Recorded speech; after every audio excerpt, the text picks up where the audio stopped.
안녕하세요. 김성길 목사와 함께하는 예수님 이야기 제4단원의 이 시간 590회가 되겠습니다.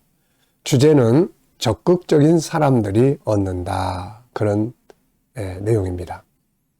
자, 마태복음 15장 29절로 31절 본문을 읽어보겠습니다. 예수께서 거기서 떠나사 갈릴리 호숫가에 이르러 산에 올라가 거기에 앉으시니 큰 무리가 다리 저는 사람과 장애인과 맹인과 말 못하는 사람과 기타 여럿을 데리고 와서 예수의 발 앞에 앉힘에 고쳐주시니 말 못하는 사람이 말하고 장애인이 온전하게 되고 다리 저는 사람이 걸으며 맹인이 보는 것을 무리가 보고 놀랍게 여겨 이스라엘의 하나님께 영광을 돌리니라. 아멘. 자, 본문을 보면은 30절에 보면 예수의 발 앞에 앉힘에 이런 말씀이 나와요. 발 앞에 앉힌 사람들. 참 굉장히 적극적인 사람들이다 하는 것을 느끼게 합니다. 이 말씀을 보면서 많은 병자들이 주변에 있었지만 역시 치료받고 주님의 은혜를 받는 사람들은 모두가 다 적극적인 자세를 가졌던 사람임을 알 수가 있습니다. 그러니까 멀리 서서 구경하는 게 아니에요. 저 뒤에 서서 나 그 앞에까지 창피해서 어떻게 나가? 이게 아니고 예수의 발 앞에 앉아 있는 거죠. 바로 앞에. 예수님의 눈에 딱 띄는 거예요, 이게. 저는 이걸 보면서 참 이 적극성, 정말 이 적극적 자세가 얼마나 중요한가. 그잖아요. 예수님한테 오는데 많은 사람들이 지금 저 뒤에도 있을 거고 뭐 주변에도 있을 거고 그런데 이 사람들은 맨 앞에. 우리가 기도원이나 이런 데 가보면 맨 앞에 앉아가지고 은혜를 사모하는. 결국 이 사람들의 열정이 은혜를 받게 만드는 거거든요. 주님 앞에 은혜를 받는 사람이나 세상에서 뭔가를 이루는 사람들을 보면 공통점이 있는데 바로 적극적인 사람들이라는 점이죠. 적극적인 사람들에게는 간절함이 있고 열정이 있고 사모함이 있습니다. 그래서 상대방의 관심을 끌게 되고 감동을 주게 되는 거죠. 아무래도 소극적인 사람들보다 그냥 적당하게 살아가는 사람들보다 성실하고 부지런하고 막 그렇게 하는 사람들, 적극적으로 사는 사람들이 항상 눈에 띄잖아요. 제가 전에 구이동에 살고 있을 때 그때 이제 저는 새벽 기도회를 나오기 위해서 새벽에 한 4시쯤 이제 일어나서 이렇게 이제 교회로 갑니다. 근데 그 시간에 바로 그 앞에 있는 그 집에 사는 젊은 부부가 있었어요. 아주 젊은 부부들. 이 사람들이 그 시간에 벌써 저 농수산 시장에 가서 물건 띄워가지고 와서 정리하고 있는. 제가 그걸 보면서 참 정말 부지런하시네요. 네, 그랬던 적이 있습니다. 기억나요, 지금도 그 사람. 그러니까 이 적극적으로 인생을 사는 사람들이 누군가의 관심을 끌게 되고 호감을 갖게 되고 또 이렇게 존중의 여김을 인정을 받게 되는 거죠.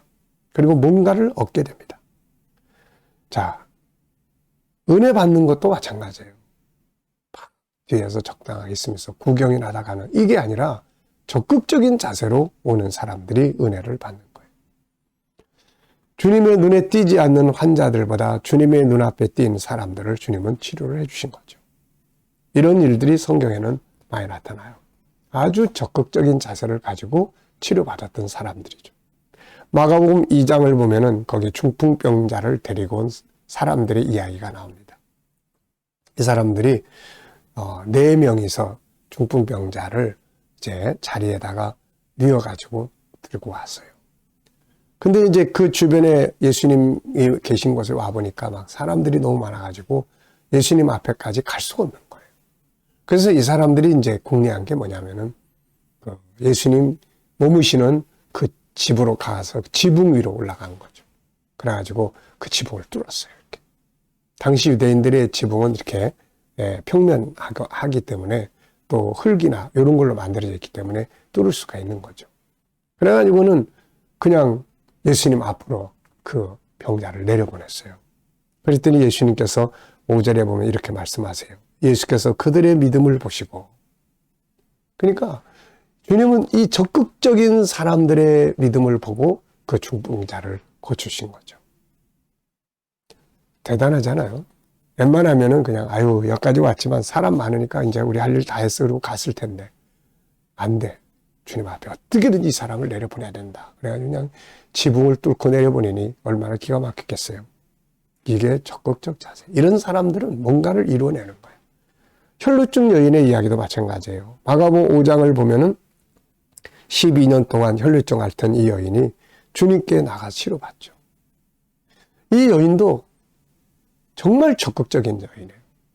네? 그냥 창피해서 못 나가고 막 이런 게 아니라, 주저주저한 게 아니라 예수님의 옷자락에 내 손만 대도 나을 것이다. 이런 생각을 가지고는 그냥 사람들을 해치면서 가가지고 예수님의 옷에다가 그냥 딱 손을 댄 거 아닙니까? 그랬더니 치료가 된 거예요.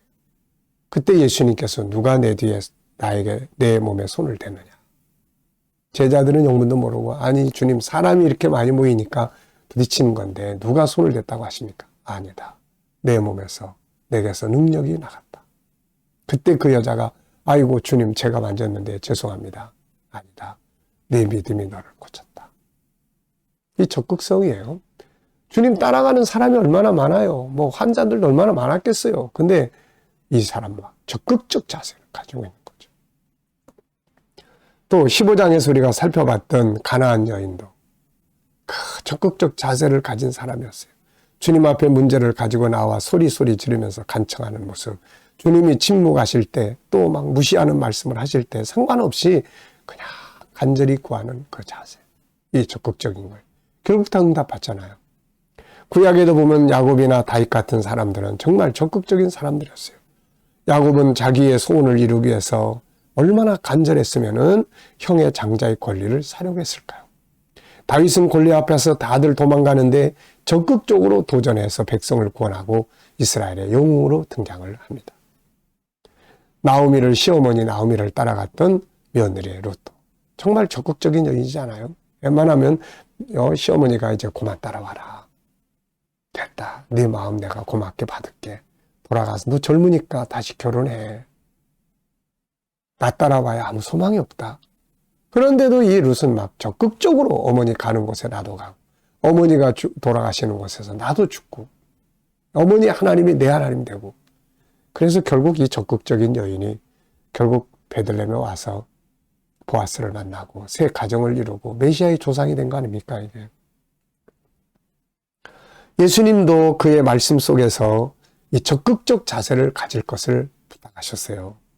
마태복음 5장 6절에는 의에 줄이고 목마른 자는 복이 있나니 그들이 배부를 것이라 하셨고, 마태복음 11장에서는 세례 요한의 때부터 지금까지 천국은 침노를 당하나니 침노하는 자는 빼앗느니라. 하나님 나라는 이렇게 적극적인 사람들이 침노하는 자의 자세, 이 적극성이잖아요. 누가복음 11장 8절에도 내가 너에게 말하노니 비록 벗됨으로 인하여는 일어나 주지 아니할지라도 그 간청함을 인하여 아주 적극적으로 친구 집에 가서 문을 두들기고 막 줄 때까지, 그러니까 결국 귀찮아서 줬다, 그런 이야기예요. 이 모든 말씀들은 모두가 다 적극적 자세를 가르칩니다. 반대로 적극성이 없이 그냥 적당하게 사는 자들을 주님은 책망하셨어요. 계시록 3장 15절에 보면 내가 너의 행위를 아노니 네가 차지도 아니하고 뜨겁지도 아니하도다. 네가 차든지 뜨겁든지 하기를 원하노라. 네가 이같이 미지근하여 뜨겁지도 아니하고 차지도 아니하니 내 입에서 너를 토하여 내버리리라. 은혜 받는 것도, 축복을 받는 것도, 응답 받는 것도 적극적인 사람들이 받는 은혜의 선물이에요. 세상에서도 뭔가 이루고 뭔가 성공하고 뭔가를 만들어내는 사람들은 적당하게 하는 사람들이 아닙니다. 목표를 가지고 막 적극적으로 밤낮 없이 수고하고 애쓰는 데서 뭔가를 찾아내고 뭔가를 만들어내고 뭔가를 이루어낼 수가 있었던 거죠. 본문 말씀 30절, 큰 무리가 다리 저는 사람과 장애인과 맹인과 말 못하는 사람과 기타 여럿을 데리고 와서 예수의 발 앞에 앉히매. 예수의 발 앞에 앉는 사람들, 바로 적극적 자세를 가진 사람들입니다. 세상 살아가는 자세는 바로 이런 적극적 자세를 가지고 도전을 해야 합니다. 이 시간 말씀 여기서 마치겠습니다. 감사합니다.